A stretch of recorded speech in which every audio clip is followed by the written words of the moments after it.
Spanning 2 decades, the Vietnam War inflicted horrific suffering on the nation's people, claiming the lives of 3 million Vietnamese civilians and soldiers and the deaths of 58,000 American troops. But after so many years of conflict, when it came, the end was swift.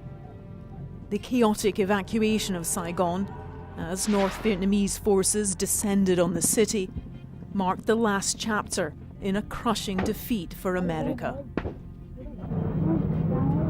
The dramatic scenes were filmed by ITN camera crews in the city as they joined the race to escape. The Marines inside all had their guns pointed at me, saying, "Put that camera down, otherwise we'll shoot you." Those left behind witnessed the triumphant arrival of Vietnam's new communist rulers. This is a historic moment, the arrival of the North Vietnamese Regular Army in Saigon. 50 years on from the fall of Saigon, this is the story of how ITN captured a defining moment in history.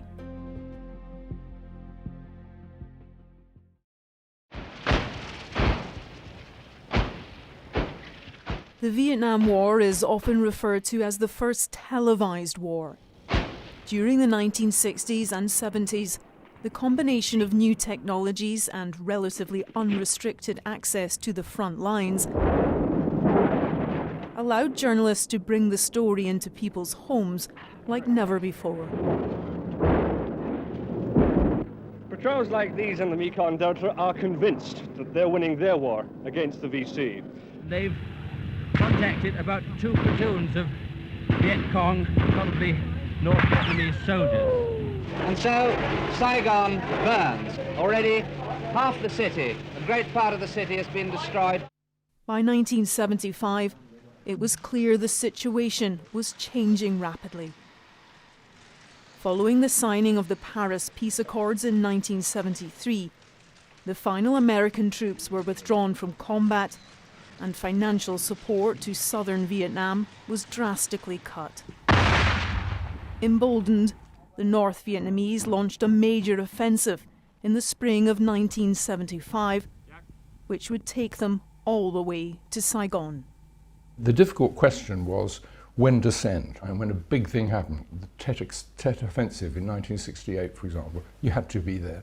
And then by 1975, it was becoming very clear that the end was in sight. In terms of how quickly events took place that brought about the fall of Saigon, it really began, I would say, about mid-March of 1975, in which communist offensive really took hold in terms of the fall of pivotal cities in the Central Highlands, and then leading southwards until the tanks arrived in Saigon. And so, I think what was quite clear regarding the end of April 1975 was that the Saigonese, those who were living in the city, as well as elsewhere in South Vietnam, knew that the end was near. At the time, ITN had 2 news crews in Vietnam. Correspondent Sandy Gall was teamed up with a French agency team comprised of Jacques Chaudenson and Lucien Boutras. Michael Nicholson was working alongside sound recordist Hugh Thompson and cameraman Peter Wilkinson. It was my first trip to Vietnam, and I went out early March in '75. The first incident I filmed was a US cargo plane came down just outside of Saigon with 350 people on it, mostly babies and orphans being taken back to the United States. And that came down in a paddy field. It was just horrendous. And I thought, my God, this is what it's like. This is a real war. As the end became more and more clear and close, the question then arose, who should stay, should they stay, or should they come out? And I remember having agonized discussions with the editor, who was Nigel Ryan at the time. And we sent them a message saying, you must leave. You must leave when the time comes and the war is clearly over and the North Vietnamese are clearly coming. you must leave. To which we got a really angry reply from Nicholson, who said, listen, you guys are just covering your asses. The decision will be taken here by us, according to the circumstances. On April the 28th, 1975, with the Viet Cong advancing towards Saigon, a fierce battle broke out for control of Newport Bridge on the outskirts of the city. Throughout the day, ITN's teams witnessed the intense battle unfold. The fight for Newport Bridge, only 2 miles out of Saigon, was the bloodiest we've seen. Early Monday morning, a Viet Cong sapper unit, probably no more than 20 or 30 men and women, attacked and set fire to an American USAID installation, closing the bridge and Highway 1. Thousands of troops and refugees were trapped on the other side of them, unable to reach the safety of the capital. Again and again, this company of South Vietnamese troops worked their way down the far side of the bridge, and again they were mortared, taking many casualties, leaving many dead. The troops are now moving down on the other side of Newport Bridge. He's trying to, there's AK fire coming in from the factory. But now they've crossed the hump of the bridge, it means they're advancing anyway. We still don't know how many there are down there. We thought about 12 earlier today. An armored car's going up on the left. There's no way of shifting these people. There must be, what, 500 or 600 troops on this bridge, fighting probably a dozen or so, maybe 20 at the most, communists, and yet there they are, they've been there all today.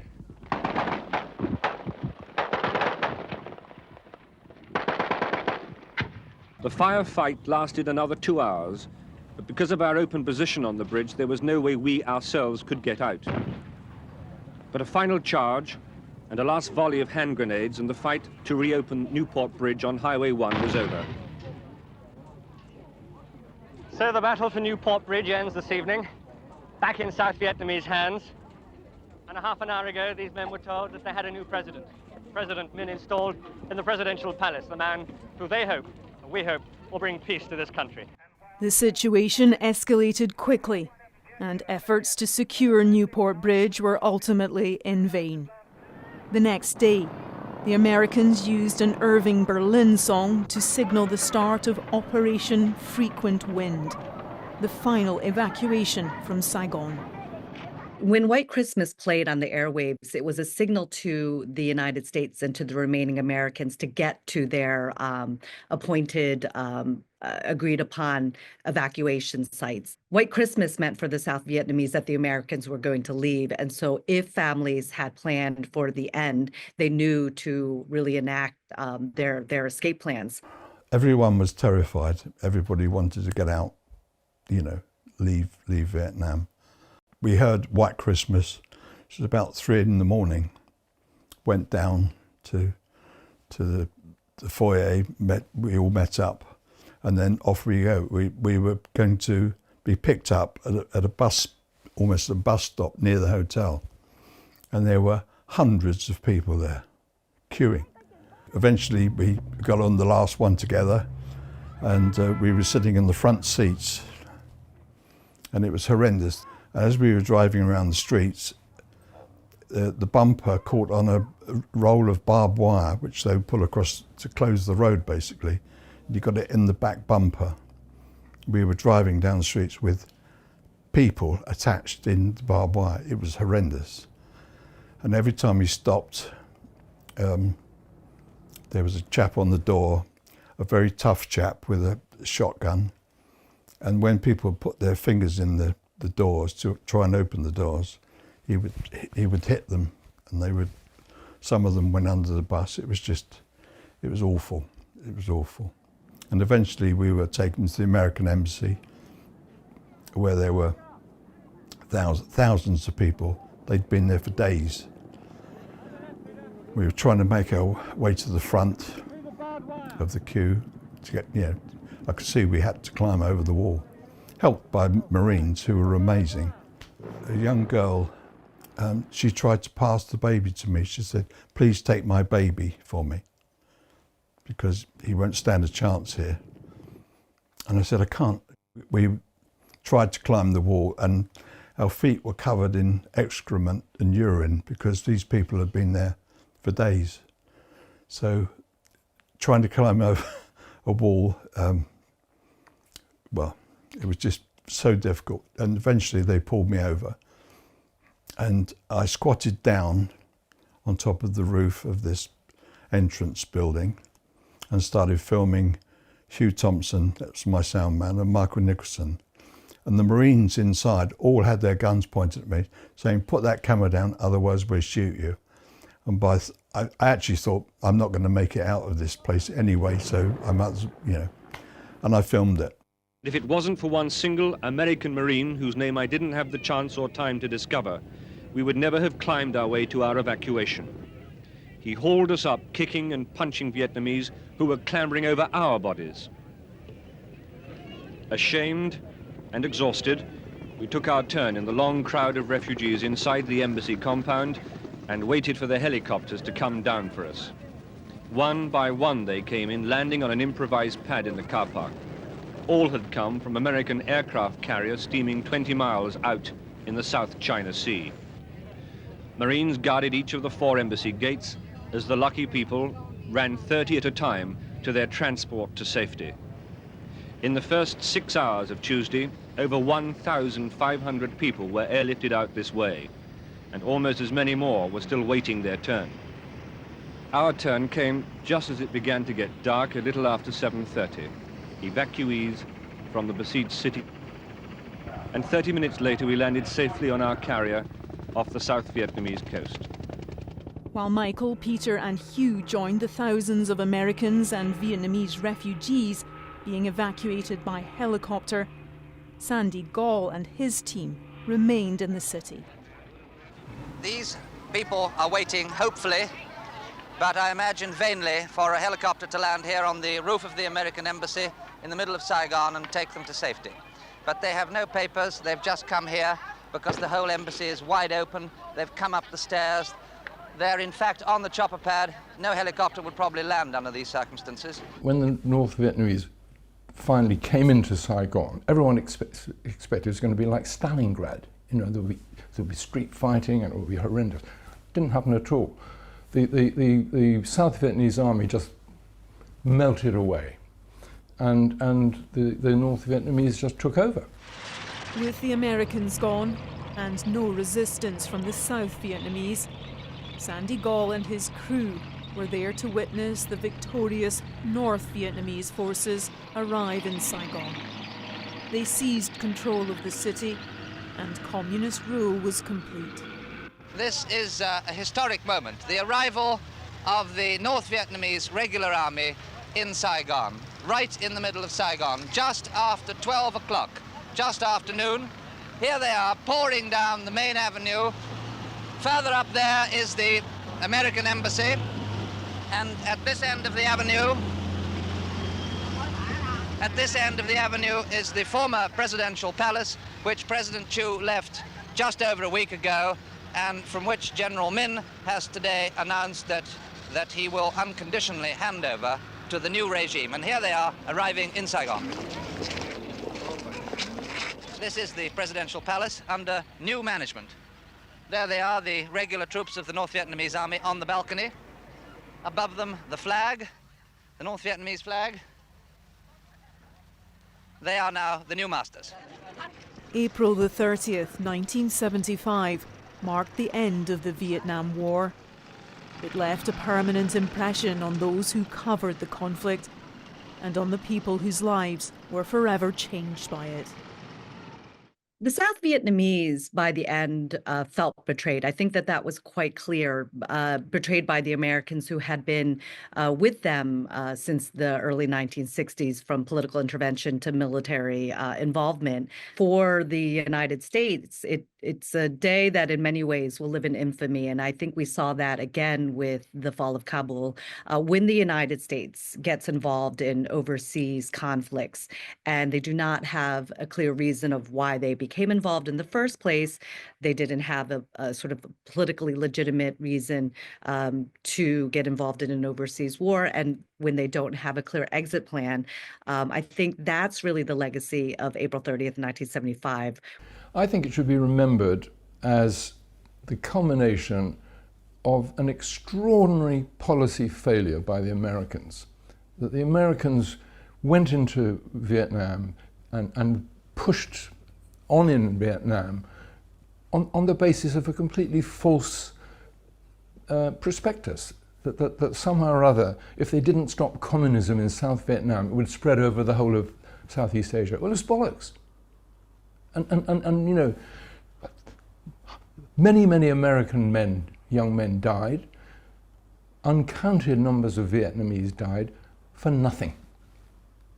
That's how I remember it. I think it's really hard to think what it must have felt like for refugees fleeing. You know, I think there were many who thought this would be a temporary leave, that they would go maybe to neighboring Cambodia, Laos, Thailand, perhaps, and then be able to return to Vietnam. They never thought that they would have to leave the country for good. They didn't know if they, you know, if families were separated, if they would ever see their loved ones again. The Vietnam War was the first televised war, and so even the images caught at the very end of that conflict on April 29th, April 30th, really stayed with the people who saw it at the time in the newspapers, on TV. The images of South Vietnamese civilians trying to scramble to leave along with the Americans who were departing really captures the futility of that war. What they don't capture, of course, is the imminent danger that really faced a lot of these civilians, the smells, the heat of that day. Looking back on that everything, I remember the smell of the bodies and everything in, you know, trying to get forward to the gates to get out of the embassy, and how difficult it was to be pulled up just by your wrist, you know, one guy who was a massive Marine. I don't know how many people he pulled over, but what a task. And they were trying to get in from every angle. He was sort of kicking people off, and yeah, I never said thank you to him. The leaders of the new Socialist Republic of Vietnam renamed Saigon Ho Chi Minh City in honor of a revolutionary leader. Over the past 50 years, the city has transformed dramatically. Diplomatic relations between America and Vietnam have been restored, although currently facing turbulent times due to Donald Trump's tariffs and cuts to foreign aid. But the war and its final days in April 1975 have left a lasting legacy, both in the United States and in Vietnam.